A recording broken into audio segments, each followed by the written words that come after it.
Olá pessoal, tudo bem com vocês? Espero que estejam todos bem. Hoje vamos continuar o nosso curso de CFE 464, Acionamentos e Comandos Elétricos para o curso técnico em Eletrotécnica.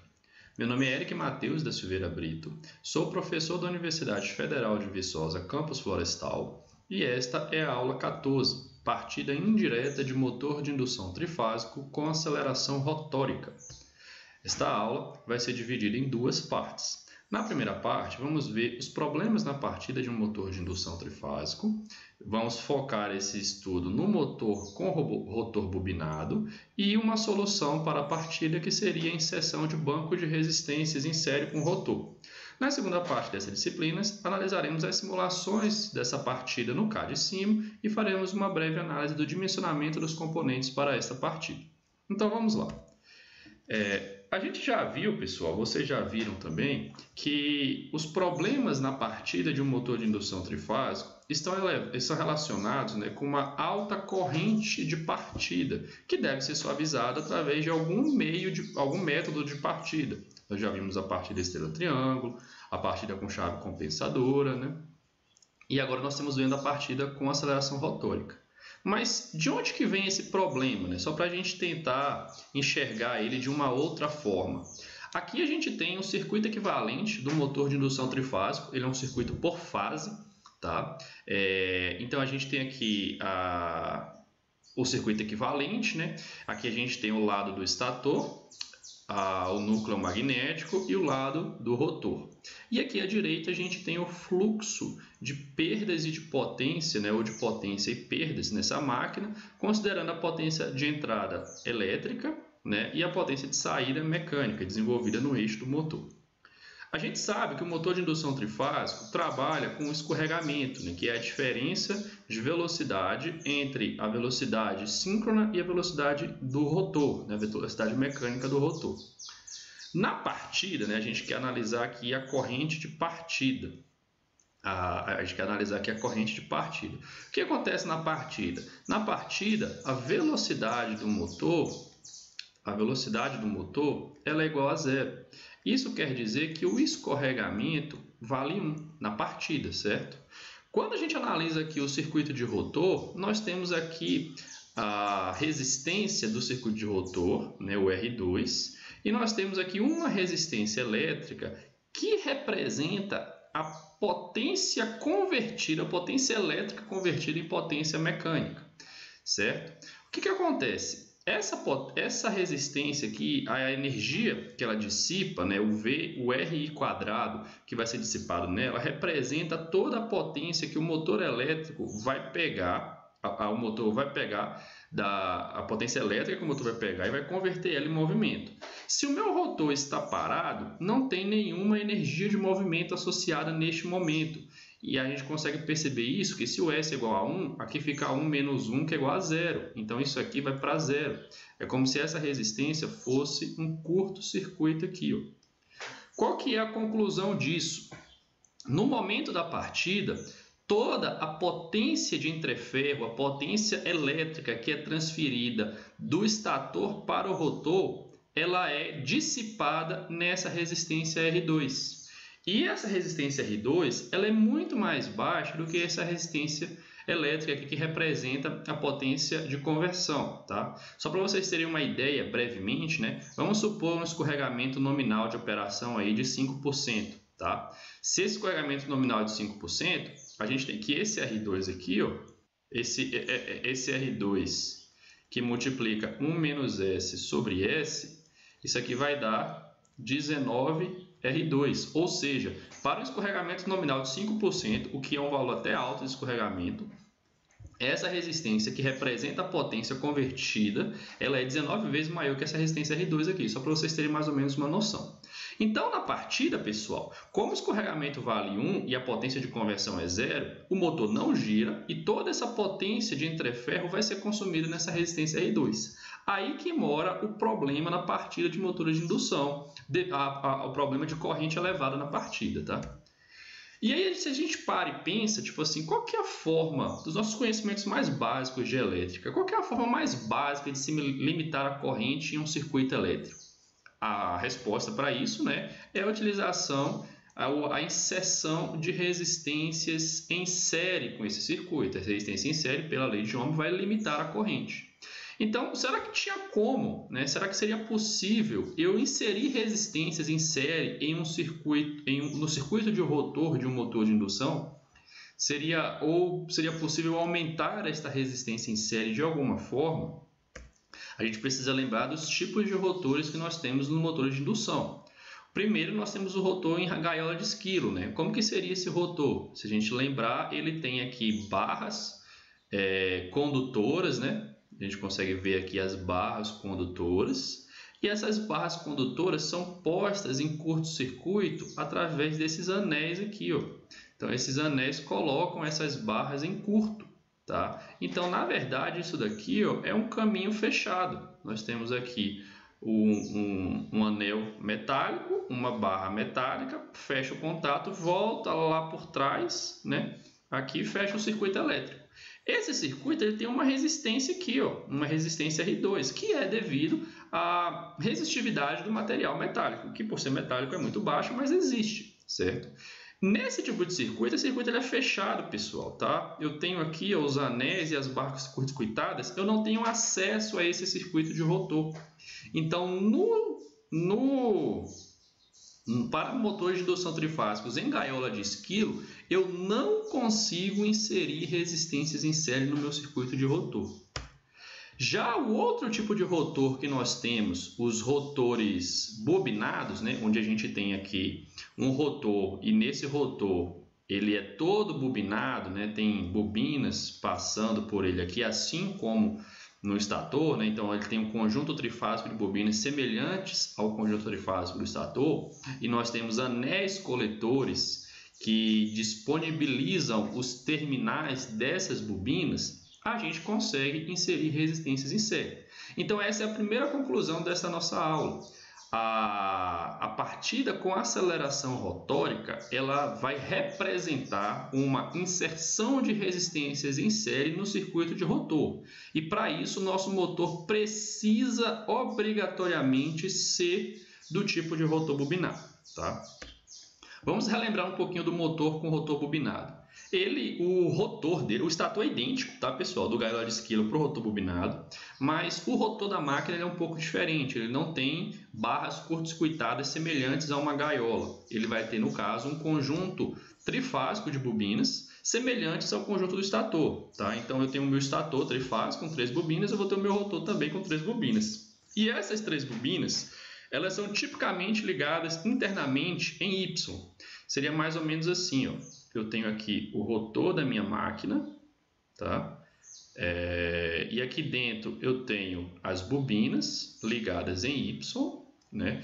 E eu tenho acesso a esses terminais da minha ligação em Y através dos anéis deslizantes ou anéis coletores. A gente consegue ver aqui, ó, os 3 anéis, um para cada fase, ó. 1, 2, 3 aqui, ó, nesse desenho. Tá? Esses anéis eles são conectados ao eixo do rotor, né? E aí eles giram junto com o rotor, a gente consegue aí o contato elétrico das terminais dos terminais do circuito de rotor, tá? E aí como que seria o fechamento desse circuito aqui, né? Para esse motor funcionar, eu preciso induzir tensão e ter corrente elétrica para gerar um campo de rotor que vai perseguir o campo magnético girante.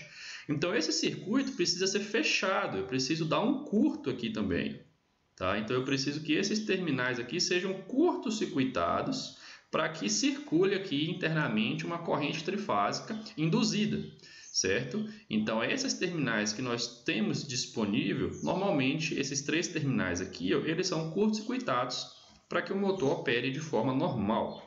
E como que a gente consegue conectar esses 3 fios, esses 3 cabos nos anéis deslizantes? Através das escovas, né? Essas escovas, normalmente de grafite, a gente consegue identificar elas aqui, ó, 1, 2, 3, elas fazem o contato mecânico entre os anéis e esses cabos, né, permitindo que a gente tenha acesso a essas terminações. ok? Vale lembrar que essas escovas de grafite aqui, elas vão se desgastando com o tempo, né? É como se você tivesse uma bucha de escova de grafite assim, ela fica em contato e isso vai atritando, vai comendo grafite, e a escova, chega uma hora que você precisa dar uma manutenção nela, trocar essa escova, porque ela já desgastou com o tempo, né? Essa é uma grande desvantagem dos motores com rotor bobinado, que vai exigir dele aí mais manutenção. O próprio motor, a construção do rotor é mais complexa, vai exigir mais manutenção, que vai tornar esse motor um motor mais caro. Tá? Mas uma grande vantagem desse motor é que a gente consegue modificar a característica de conjugado versus velocidade desse motor com rotor bobinado, já que a gente tem acesso aos terminais da bobina desse rotor. Tá? E aí a solução, né, seria, para reduzir, por exemplo, a corrente de partida, seria inserir um banco de resistências em série com esses terminais. Dessa forma a gente consegue limitar essa corrente. Vamos ver como que isso pode ser feito, né? Existem duas formas. Na primeira forma, nós podemos inserir bancos fixos de resistência. O que seria isso? Eu posso ter um ou mais estágios de resistores de potência. Precisamos lembrar que esse banco precisa suportar a potência do motor, né? Então, não são resistores de baixa potência, são resistores de potência, normalmente bem grandes, para conseguir dissipar todo o calor dessa corrente que ele vai drenar. Então, são resistores de potência com valor fixo de resistência. E aí o que a gente vai fazer é chavear, com o passar do tempo, essas resistências, desconectando elas do circuito. Como assim? Imagine esse circuito aqui, eu tenho uma fonte trifásica ligando aqui no meu motor. Perceba que o rotor bobinado ele tem essa característica de ter dois anéis aqui. Um anel representaria a alimentação trifásica do estator e o anel de dentro representaria a alimentação trifásica do rotor, né? Então é uma simbologia aí do rotor bobinado. Então aqui internamente eu tenho o meu circuito de rotor ligado em estrela, né? Os anéis coletores que vão ter acesso a essas terminações através das escovas, né? E aí eu coloco resistores aqui em série com esse circuito, sempre fechando o curto aqui para que eu feche o meu circuito e a corrente induzida possa circular. Aqui, ó, inicialmente, esse meu motor ele vai partir com esses dois bancos conectados, ou seja, K2 e K3 não estão fechados. Quando passa um determinado tempo, quando o K3 fecha, ele dá um curto nesses pontos aqui, ó. Ele fecha um curto aqui. Então, a corrente ela vai preferir passar por baixo do que passar por essa resistência. Ela vai preferir sempre um caminho de mais baixa resistência. Então, com isso, eu elimino esse banco do circuito. Eu diminuo a resistência que está em série com o meu circuito de rotor. A corrente ela aumenta um pouco, né? Aí, passado mais um determinado tempo, eu fecho esse contator K2, eu dou um curto aqui, eu elimino esse banco e o meu motor opera como normalmente, né? Porque normalmente ele teria um curto entre esses terminais aqui, que é feito pelo contator K2. A gente vai ver um pouquinho mais sobre isso quando a gente for estudar os diagramas, tá? Mas esta seria uma aplicação com banco de resistores fixos. Mas nós podemos também utilizar um reostato trifásico. Esse reostato trifásico, ele vai utilizar aqui um reostato que ele vai ser manualmente variado, então ele não vai ter apenas dois estágios, um estágio de R1, um estágio de R2, né? E uma hora os dois estão juntos, uma hora só um. E aí você manualmente vai girar esse reostato, variando gradativamente a sua resistência e promovendo aí uma suavização, uma redução da corrente de partida. As vantagens desse método é que a gente consegue uma redução muito mais suavizada, já que a nossa variação da resistência ela é gradual, né? Nesse caso aqui, a gente tem somente três estados, né? Com R1 e R2, só com R1 e sem nenhum dos dois casos. Uma outra diferença entre os dois é que esse reostato, esse acionamento tem que ser manual, tem que uma pessoa lá girar a manopla dele, né, para variar o potenciômetro ou variar a resistência entre as fases do motor. Já nesse caso aqui, a gente pode fazer com temporizadores, né? Temporizando o acionamento desses contadores. Nós temos aqui alguns exemplos, né, de reostatos toroidais, né? trifásicos, tá? E bancos de resistores. O que a gente pode ver aqui é que o rheostato a gente vai promover a variação das resistências que vão ser acessadas por esses terminais aqui através dessa manopla, né? E já no banco de resistências, cada terminal desse vai fornecer um valor, né? Então normalmente esses bancos possuem mais de uma resistência se você quiser fazer mais de um estágio de comutação para redução da corrente de partida. Uma curiosidade, pessoal, é que esses rheostatos trifásicos aqui, eles podem ser utilizados para N outras aplicações, não somente da partida de motores elétricos, tá? E o que acontece quando a gente insere um banco trifásico de resistência, seja pelo rheostato ou seja pelo banco de resistores fixos no motor, né? Nós vamos ter 3 efeitos. O primeiro a gente já discutiu, vai ocorrer aí uma redução da corrente de pico, porque aumentou a resistência, né? Mas tem uma outra característica muito interessante, que é o aumento do torque de partida. Nós não vamos nos aprofundar nesse ponto, mas quando a gente estuda as curvas de conjugado por velocidade no motor de indução trifásico, né, ele tem essa característica aqui, digamos que essa curva seja a curva nominal sem nenhuma resistência conectada. Tá? É como se esse R1 aqui fosse a própria resistência do rotor. Então nós temos aqui o meu torque máximo, né, que ele não ocorre na condição nominal. Minha condição nominal vai ser aqui no 100%, digamos assim, né? Então eu vou ter aqui um torque nominal mais ou menos nessa condição, e eu tenho aqui o meu torque máximo, né? Quando eu aumento essa resistência em série, eu desloco esse ponto sempre para a esquerda, né? E com isso faz com que em velocidades mais baixas, ou seja, durante a partida, eu tenha um torque mais elevado. Então a resistência ela causa esse efeito no torque, né? E uma outra característica dela é um possível controle de velocidade através da inserção dessas resistências, porque uma vez que eu desloco essas curvas para a esquerda, eu faço meu motor trabalhar em pontos de velocidade mais baixa. Então eu poderia controlar a velocidade do meu motor através desse banco, tá? Algumas conclusões desses efeitos.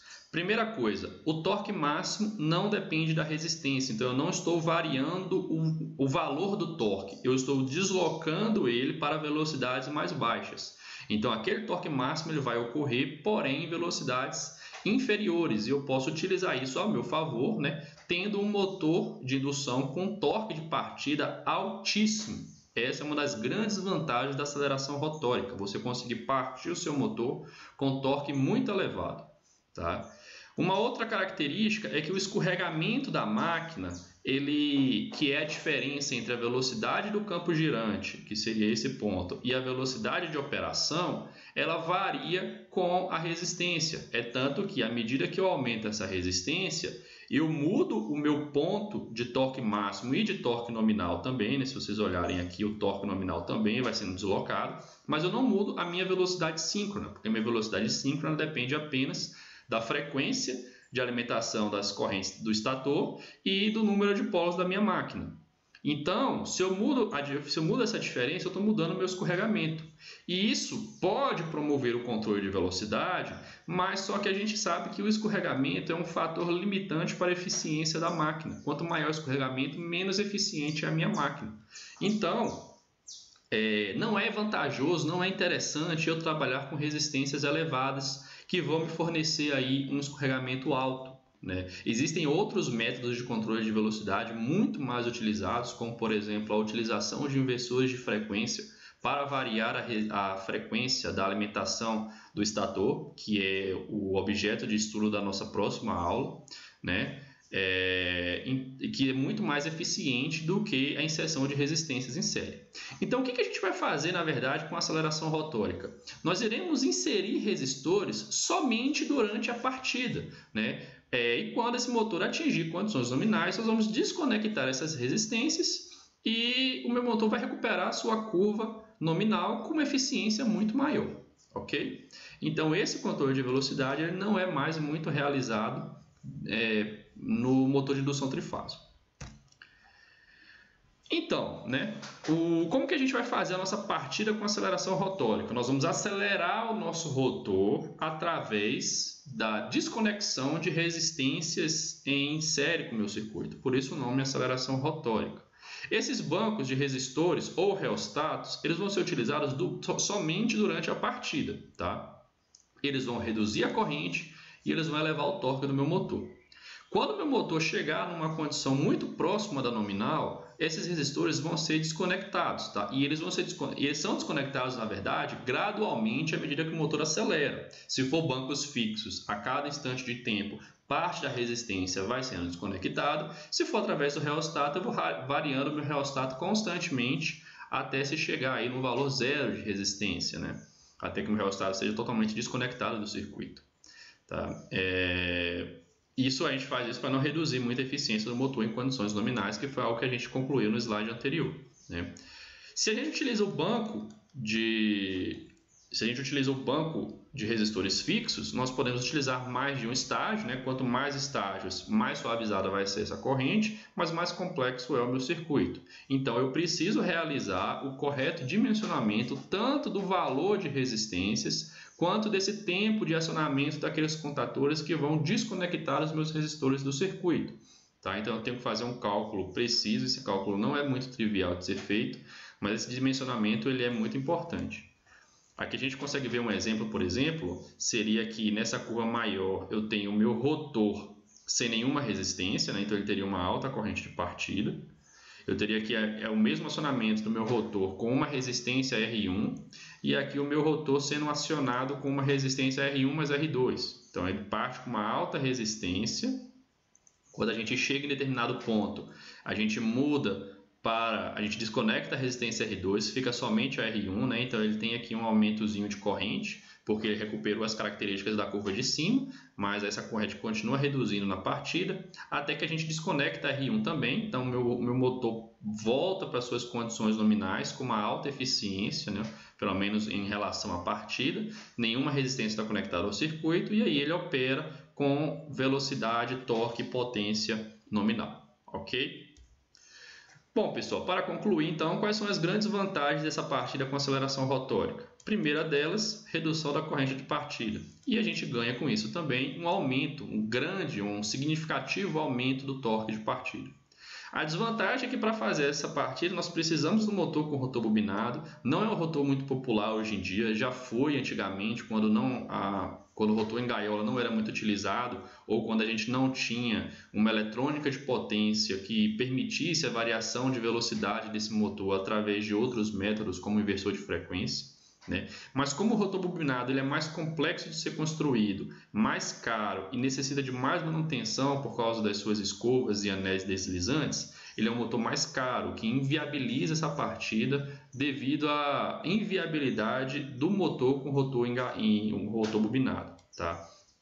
Além disso, a gente precisa ter acesso aos terminais do rotor. E aí, se a gente para pensar que motores podem ser submetidos a operações em ambientes perigosos, né? Ambientes que podem ser ácidos, podem ser inflamáveis, submersos inclusive, isso dificulta a selagem da carcaça do motor. Tem como ser feito, mas é muito mais complicado fazer isso no motor com rotor bobinado do que um motor em gaiola de esquilo. Então limita a aplicação desse tipo de motor. E aí há algumas conclusões da partida. São laminadores em empresas de usinagem, né, que vão precisar de um alto torque de partida, pontes rolantes, esteiras transportadoras, elevadores de carga, ou seja, todas aquelas partidas que precisam sair da inércia até a velocidade nominal com uma alta carga mecânica. Então, nesses casos, a gente vai utilizar o rotor com resistências na partida para que a gente consiga esse elevado torque de partida, tá? Bom, pessoal, com isso nós chegamos ao fim aqui da nossa primeira parte dessa aula e vejo vocês na parte 2.